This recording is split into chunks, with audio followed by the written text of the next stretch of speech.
Hello friends, आपका prep smart hub में स्वागत है। यह जीएफआर क्वेश्चन सीरीज का 5वां वीडियो है। इस वीडियो में हम कंसल्टिंग सर्विसेज एवं नॉन कंसल्टिंग सर्विसेज के ऊपर जो भी क्वेश्चंस है उसको कवर करेंगे।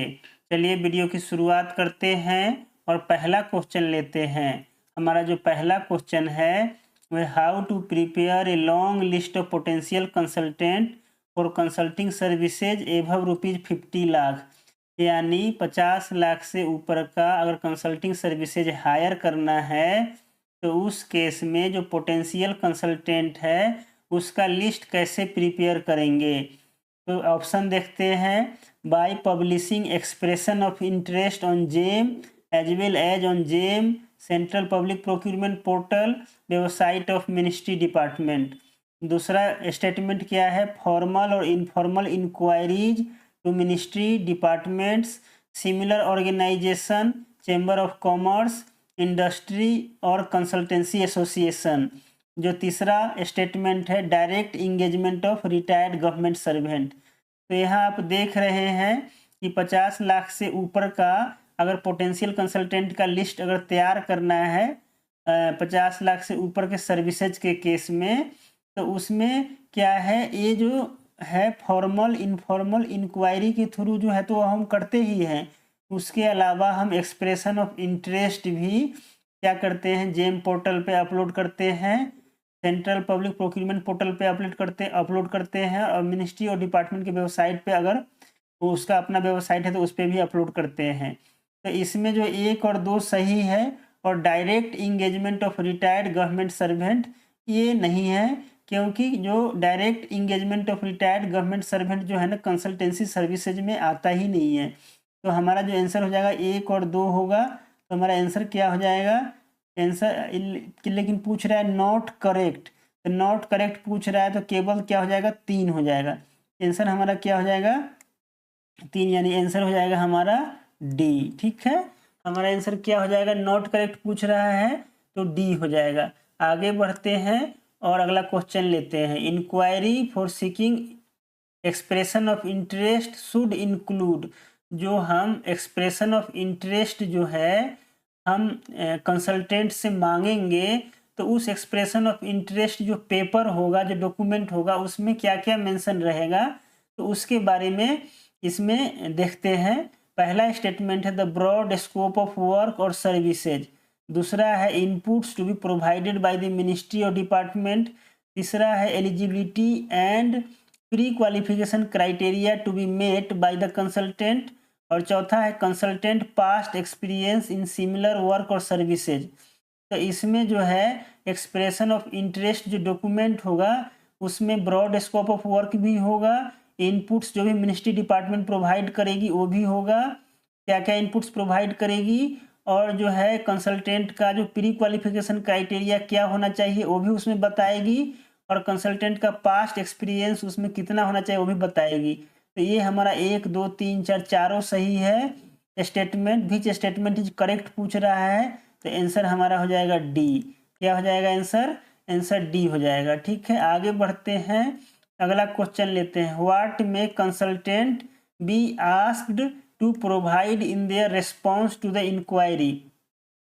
जैसे एक्सप्रेशन ऑफ इंटरेस्ट क्या किए हैं, इशू किए हैं, पब्लिश किए हैं, तो उसके लिए जो है कंसल्टेंट जो है कंसल्टेंट से हम क्या मांग रहे हैं, ठीक है, क्या पूछ रहे हैं। The registration certificate only, comments on the objectives and scope of the work और services, the financial audit report only, nothing additional. तो आंसर इसका क्या हो जाएगा, बी हो जाएगा।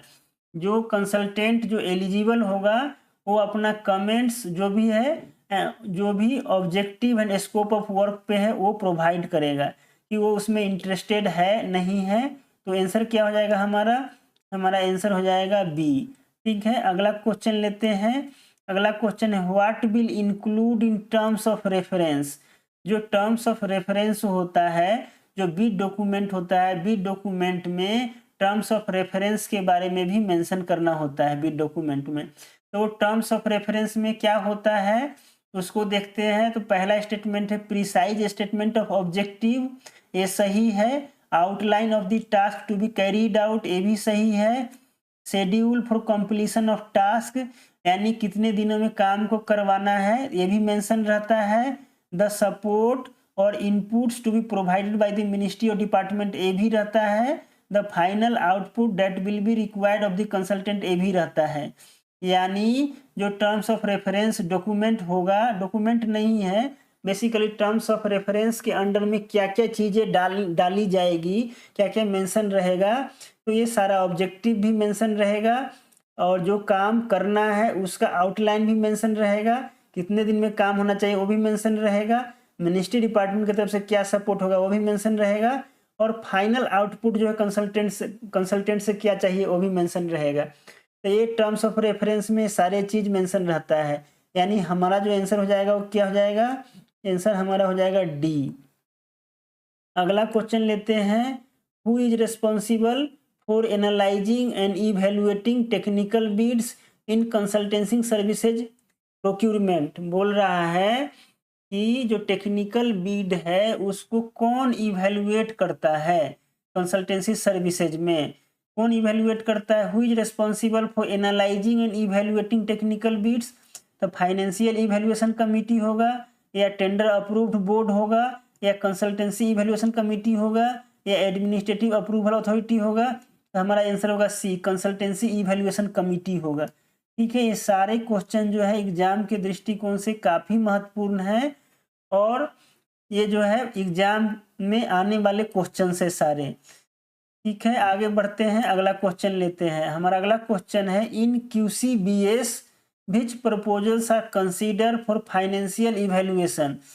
जो QCBS जो एक मेथड है, उस मेथड में बोल रहा है फाइनेंशियल इवेल्युएशन कब करते हैं, जितना भी प्रपोजल सबमिट होता है सबका कर लेते हैं, या only proposals with lowest financial cost, या जो है जो सबसे कम कोट करता है फाइनेंशियली उसका करते हैं, या only technically qualified proposals that meet the minimum score उसका करते हैं, या जो है proposal from government consultant only उसका करते हैं। तो आंसर हमारा होगा सी, जो फाइनेंशियल इवेल्युएशन होता है वो इवेल्युएशन जो है टेक्निकल इवेल्युएशन होने के बाद जो है सारा क्राइटेरिया मीट करेगा, उसके बाद ही फाइनेंशियल इवेल्युएशन होगा QCBS मेथड में। तो आंसर जो हमारा हो जाएगा वो आंसर क्या हो जाएगा, आंसर हो जाएगा हमारा सी।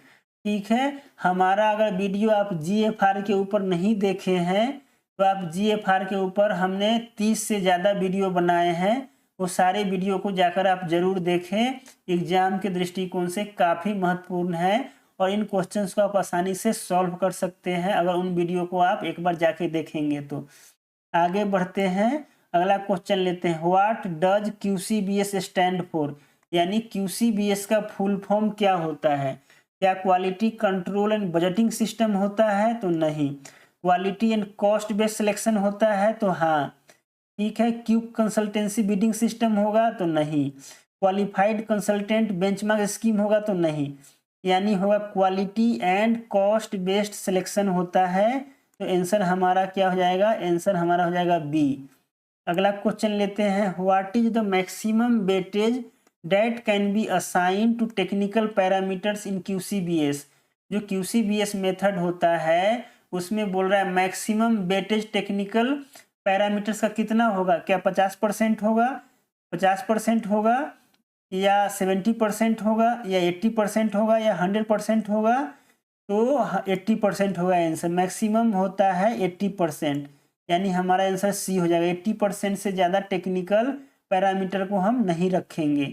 अगला क्वेश्चन लेते हैं, what determines the final combined score in QCBS, यानी जो फाइनल कंबाइंड स्कोर जो QCBS मेथड में बनेगा वो कैसे बनेगा। तो only the quality of technical proposal के हिसाब से के बेस पे बनेगा, या ओनली फाइनेंशियल प्रपोजल के बेस पे बनेगा, या द एवरेज ऑफ टेक्निकल और फाइनेंशियल स्कोर लिया जाएगा, या weighted combination of technical and financial scores as per predefined ratio. तो यही आंसर होगा सी, यानी जो प्री डिफाइंड रेशियो होगा या 50-50 या 60-40 या 70-30 उसके बेस पे जो है ना ये कंबाइंड करके जो है इसका स्कोर बनेगा। तो आंसर हमारा क्या हो जाएगा, आंसर हमारा सी नहीं होगा, आंसर हमारा होगा डी। आंसर हमारा क्या हो जाएगा, डी हो जाएगा। आगे बढ़ते हैं, अगला क्वेश्चन लेते हैं। हमारा अगला क्वेश्चन है, इन QCBS which of the following is an example of relative weightage for technical and financial proposal. 100/0 ये गलत है, 90/10 ये गलत है। क्यों? क्योंकि मैक्सिमम 80 होता है, तो 90 तो होगा नहीं।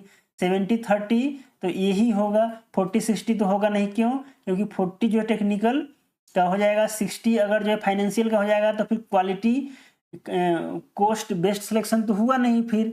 तो हमारा आंसर 70/30 होगा, यानी आंसर हो जाएगा सी। इसका जो होता है 50/50 होता है, या 60/40 होता है, या 70/30 होता है, या 80/20 होगा। ठीक है, आगे बढ़ते हैं, अगला क्वेश्चन लेते हैं। Which statement is correct about list cost system, यानी LCS मेथड के बारे में बोल रहा है। कौन सा स्टेटमेंट सही है? तो देखते हैं क्या है हमारा है। LCS is appropriate for standard और routine nature like audit and non complex engineering design works where well established methodologies practices and standard exist. LCS method कहाँ का प्रयोग करते हैं? तो बोल रहा है कि जहाँ रूटीन नेचर का काम होगा, ठीक है, और जो है जैसे में ऑडिट आ गया, routine and non complex nature का, routine and non complex nature का काम होगा, जैसे ऑडिट हो गया, इंजीनियरिंग डिजाइन हो गया, जिसमें वेल इस्टेब्लिश मेथोडोलॉजी प्रैक्टिस और स्टैंडर्ड प्रयोग होता है हमेशा। ठीक है, तो ये जो है सही है। There is no weightage for technical score in the final evaluation, तो ये भी हमारा स्टेटमेंट सही है। इसमें टेक्निकल स्कोर का, टेक्निकल इवेल्युएशन का कोई स्कोर नहीं होता है, केवल क्वालिफाई करना होता है। The responsive technically qualified proposal with the lowest evaluated cost shall be selected, तो ये भी स्टेटमेंट सही है। ये भी स्टेटमेंट क्या है? ये भी स्टेटमेंट सही है। क्यों बोल रहा है कि टेक्निकली क्वालिफाई हो गया सिर्फ, तो जो लोएस्ट कोट करेगा फाइनेंशियली उसको क्या कर लेंगे? सेलेक्ट कर लेंगे। ठीक है, तो हमारा जो आंसर हो जाएगा वो क्या हो जाएगा? डी हो जाएगा। 1 2 3, यानी आंसर हो जाएगा डी। ठीक है, अगला क्वेश्चन देखते हैं। सिंगल सोर्स और direct negotiation method is considered appropriate under which of the following situations. बोल रहा है कि सिंगल सोर्स और डायरेक्ट नेगोशिएशन के तहत जो है किस केस में, किस सिचुएशंस में जो है इस मेथड का यूज करते हैं। ठीक है, तो पहला स्टेटमेंट देख लेते हैं। हमारा पहला स्टेटमेंट क्या है? When a consultant offers the lowest price, क्या ये सही है? Under exceptional circumstances such as continuation of previous work और इमरजेंसी, ये सही है क्या? Situations where execution of assignment may involve use of proprietary technique और only one consultant has requisite expertise. तो देखिए, अगर कोई कंसल्टेंट लोएस्ट प्राइस कोट करता है, इसका मतलब नहीं है कि उसको सिंगल सोर्स में ले लेंगे, तो ये स्टेटमेंट गलत है। सिंगल सोर्स के लिए क्या होना चाहिए? तो एक्सेप्शनल सर्कमस्टांसेज, जैसे वो पहले काम कर चुका है, उसके कंटिन्यूएशन में उसको काम देना है तो दे सकते हैं, और इमरजेंसी सिचुएशन में दे सकते हैं। तो ये जो स्टेटमेंट है ये सही है। और जो situations where execution of assignment, जहाँ प्रोप्राइटरी टेक्निक इन्वॉल्व है, जहाँ यानी एक ही कंपनी के पास या एक ही कंसल्टेंट के पास इस तरह वो काम कर सकता है, तो उसको भी दे सकते हैं। तो ये 2 और 3 सही है। तो आंसर हमारा क्या हो जाएगा? आंसर हमारा जाएगा बी, 2 और 3 ओनली। ठीक है, आगे बढ़ते हैं और अगला क्वेश्चन लेते हैं। अगला क्वेश्चन है 13 नंबर। कौन सा क्वेश्चन है? 13 नंबर। क्या है? Before selecting A consultant through direct negotiation what is mandatory. ये जो सारे क्वेश्चन आप देख रहे हैं, सारे क्वेश्चन काफ़ी इंपॉर्टेंट हैं और एग्जाम के दृष्टिकोण से काफ़ी महत्वपूर्ण है। ठीक है, तो ये क्या है? बिफोर सेलेक्टिंग ए कंसल्टेंट थ्रू डायरेक्ट नेगोशिएशन क्या मैंडेटरी है? तो सिंगल सोर्स सिलेक्शन के लिए क्या मैंडेटरी है? Approval from consultant previous client, approval of the competent authority with full justification, signing a memorandum of understanding, open advertisement in national newspaper। तो ये जो हमारा स्टेटमेंट होगा वो बी सही होगा। कंपिटेंट अथॉरिटी का अप्रूवल होना चाहिए और फुल जस्टिफिकेशन देना पड़ेगा सिंगल सोर्स के लिए। तो आंसर हमारा क्या होगा? आंसर हमारा होगा बी। अगला क्वेश्चन लेते हैं। What must be ensured while selecting a consultant through single source selection. बोल रहा है कि क्या सुनिश्चित करना है सिंगल सोर्स सिलेक्शन मेथड से कंसल्टेंट को हायर करते समय क्या सुनिश्चित करना है। कंसल्टेंट है political affiliation, services are split into multiple small contract, या fairness, equity and price reasonableness in line with market rates. A consultant is selected solely on the basis of past reputation. तो हमारा जो answer होगा वो सी होगा। ठीक है, क्या देखना पड़ेगा, fairness, equity and price reasonableness देखना पड़ेगा मार्केट के हिसाब से। ठीक है, अगला क्वेश्चन लेते हैं। What distinguishes a non consulting services from A consulting services. बोल रहा है नॉन कंसल्टिंग सर्विसेज को कंसल्टिंग सर्विसेज से क्या अलग करता है। नॉन कंसल्टिंग सर्विस को क्या कैसे अलग करता है। It involves expert advice only. Non consulting service में तो कोई एक्सपर्ट एडवाइस चाहिए नहीं। It is limited to intellectual output, ये भी नहीं चाहिए। ये दोनों कंसल्टिंग सर्विसेज का कैरेक्टरिस्टिक है। It includes physical measurable deliverables with clearly defined performance standard. तो आंसर सी होगा। क्यों, क्योंकि जो ये जो है नॉन कंसल्टिंग सर्विसेज, उसमें जैसे क्या आता है, जैसे व्हीकल का हायरिंग हो गया वो आता है, या मैन पावर का हायरिंग हो गया वो सब आता है। तो आंसर हमारा इसका सी होगा। ठीक है, आगे बढ़ते हैं, अगला क्वेश्चन लेते हैं। Which of the following is an example of non consulting services. यानी नॉन कंसल्टिंग सर्विसेज में क्या आता है, लीगल एडवाइजरी आता है क्या, फिजिबिलिटी स्टडीज आता है क्या, मेंटेनेंस एंड फैसिलिटी मैनेजमेंट आता है, पॉलिसी रिसर्च आता है। तो आंसर हमारा हो जाएगा सी। क्या आता है, मेंटेनेंस एंड फैसिलिटी मैनेजमेंट आता है। जैसे एसी का मेंटेनेंस करना है, ठीक है, तो उसके लिए जो है वो किस में आएगा, नॉन कंसल्टिंग सर्विसेज में आएगा। और लीगल वाला जो है ये नहीं होगा, ये तो कंसल्टिंग में है, ये भी कंसल्टिंग में है, ये भी कंसल्टिंग में है। ठीक है, आगे बढ़ते हैं। नॉन कंसल्टिंग सर्विसेज में include all of the following except. बोल रहा है कि नॉन कंसल्टिंग सर्विसेज में कौन सा छोड़ के सब है। हायरिंग ऑफ व्हीकल आता है, ठीक है, सैटेलाइट इमेजरी एंड मैपिंग भी आता है नॉन कंसल्टिंग सर्विसेज में, और फोटोकॉपियर एंड जेनिटर सर्विसेज भी आता है। क्या नहीं आता है, तो स्ट्रेटेजिक प्लानिंग कंसल्टेंसी नहीं आता है, ये कंसल्टिंग सर्विसेज में आएगा। तो जो आंसर हमारा हो जाएगा वो हो जाएगा सी, क्योंकि पूछ रहा है कि कौन सा नहीं है। आगे बढ़ते हैं और अगला क्वेश्चन लेते हैं। हमारा अगला क्वेश्चन है, क्या है, in the context of procurement non consulting services exclude. Non consulting services में फिर क्या नहीं आएगा, the services with performance standard, goods और works unless incidental to services, deliverables that are measurable, और services provided by a third party vendor. तो ये भी आएगा, ये सही है, ये स्टेटमेंट आएगा। मतलब ये आएगा किस में, कंसल्टिंग सर्विसेज में। ये भी आएगा, डिलीवरेबल्स और मेजरेबल वाला आएगा। सर्विसेज विथ परफॉर्मेंस स्टैंडर्ड ये भी आएगा। तो क्या नहीं आएगा, तो ये नहीं आएगा, गुड्स और works unless incidental to the service. Goods and works जो है नॉन कंसल्टिंग सर्विसेज में नहीं आता, इसको याद रखना है। तो हमारा यही पूछ रहा है क्या नहीं आएगा, तो आंसर हो जाएगा बी, गुड्स और वर्क्स नहीं आता है। अगला और लास्ट क्वेश्चन है, if a procurement situation for non consulting services is not covered under rule 198 to 205। जो नॉन कंसल्टिंग सर्विसेज का जो रूल दिया हुआ है जीएफआर में, वो 198 से 205 में दिया हुआ है। बोल रहा है अगर कोई सिचुएशन 198 से 205 के रूल में कवर नहीं होता है, तो उस केस में फिर जो है कौन सा रूल का प्रयोग करेंगे। रूल 120 से 130 जो कंसल्टिंग सर्विसेज का है उसका, या रूल 180 से 190 वर्क्स का है उसका, या 142 से 176 है उसका, या 210 से 220 है उसका। तो ये जो आंसर हो जाएगा हमारा, वो किसका करते हैं, प्रोक्यूरमेंट ऑफ गुड्स का करते हैं। ठीक है, कंसल्टिंग सर्विसेज का भी नहीं लेते हैं। तो आंसर हमारा हो जाएगा सी। ठीक है, अगर नॉन कंसल्टिंग सर्विसेज जो दिया हुआ है उस रूल में फॉलो नहीं करेगा, तो प्रोक्यूरमेंट ऑफ गुड्स वाला रूल को फॉलो करेंगे। हमारा जो एक क्वेश्चन है जीएफआर का, ये यहीं पे समाप्त होता है। आशा करते हैं आपको ये वीडियो अच्छा लगा है। अच्छा लगा है तो वीडियो को लाइक, सब्सक्राइब और शेयर करना ना भूले। वीडियो को देखने के लिए बहुत बहुत धन्यवाद।